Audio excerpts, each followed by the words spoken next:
मेरा पड़ोसी मुझसे बड़ी उदास और बेहद खामोश नजर आ रहा था। वह हमेशा हंसता मुस्कुराता दिखाई देता था, लेकिन इस बार उसकी आंखों में कुछ अलग था। मैंने उससे पूछा, क्या बात है, आप इतने उदास क्यों हैं? वो कुछ देर तक चुप रहा और फिर भारी सांस लेते हुए बोला, तुम्हें पता है, मैंने कभी अपने जीवन के सबसे अंधेरे राज तुम्हें नहीं बताए हैं। मैंने हैरानी के साथ उसे देखा और कहा, तुम मुझसे क्यों कह रहे हो ये सब? क्या हुआ है? उसने मेरी ओर देखते हुए कहा, मैं जानता हूं कि तुम मुझसे एक सच्चे दोस्त हो, और मैंने तुम्हें इसलिए बताने का निर्णय किया है क्योंकि मैं एक अकेला इंसान हूं और मेरे पास किसी से शेयर करने का कोई और विकल्प नहीं है। उसकी आंखों में आंसू थे और मैंने उससे कहा, ठीक है, तुम मुझसे जो कुछ भी कहना चाहते हो मैं सुनूंगा। उसने शुरुआत में हिचकिचाहट महसूस की, लेकिन फिर धीरे धीरे अपनी कहानी कहने लगा। मेरा जीवन कभी भी आसान नहीं रहा है। मैंने बहुत छोटे से ही अपने माता पिता को खो दिया था और तब से मेरा जीवन एक संघर्ष से भरा हुआ है। उसने बताया कि उसने अपने बचपन में बहुत संघर्ष किया है और उसकी मेहनत ने उसे एक अच्छे करियर की ओर बढ़ने में मदद की है, लेकिन फिर भी उसका दिल कहीं और बसा हुआ था।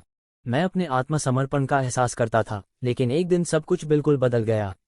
मेरी एक सबसे करीबी दोस्त ने मेरे खिलाफ झूठा मुकदमा दर्ज करवा दिया। ये तब हुआ जब मैंने एक बड़े परियोजना को संभाला और सफलता हासिल की थी। उसने मुझे अच्छे समय पर खबर पढ़कर बेहद ईर्ष्या महसूस की थी और इसी के चलते मुझे अच्छे दिनों की नींद नहीं मिल रही थी। उसने अपनी बात को जारी रखते हुए कहा, वह दोस्त ने मेरे खिलाफ झूठा केस दर्ज कराया और मेरी आज़ादी को खत्म कर दिया।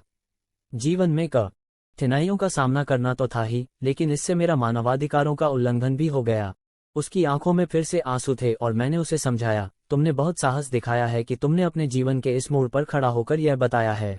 उसने कहा, हाँ, लेकिन इसका मतलब यह नहीं कि मैं हार मानता हूँ। मैं इस लड़ाई में आगे बढ़ना चाहता हूँ, लेकिन मुझे लगता है कि मैं अकेला नहीं हूँ। मैंने उससे पूछा, तुम्हें कैसे लगता है कि मैं तुम्हारी मदद कर सकता हूँ? उसने मुझसे मुस्कुराते हुए कहा, तुम्हारा साथ होना ही मेरे लिए बहुत बड़ी मदद हो सकती है। मैंने उसे समझाते हुए कहा, मैं यहाँ हूँ, तुम्हारे साथ। हम साथ मिलकर इस समस्या का सामना करेंगे और तुम्हें जो भी सहायता चाहिए मैं वहाँ हूँ। उसने मेरे हाथ में हाथ डालते हुए कहा, धन्यवाद, मैंने तुम्हारी मदद के लिए बहुत समय से प्रार्थना की थी। इसके बाद हमने मिलकर उसकी समस्या का समाधान ढूंढने का काम शुरू किया। हमने साथ मिलकर उसके खिलाफ लगाए गए झूठे मुकदमे का समाधान किया और उसे उसके हक की वापसी करने में मदद की। इस सफल प्रयास के बाद उसकी आत्मविश्वास में बढ़ोतरी हुई और हमने मिलकर एक नए आधार पर उसके जीवन को सुधारने में मदद की। ये घटना मेरे लिए एक सीखने भरी अनुभव बनी, जिसने मुझे ये दिखाया कि हमें कभी भी अपने चारों ओर के लोगों की मदद के लिए तैयार रहना चाहिए।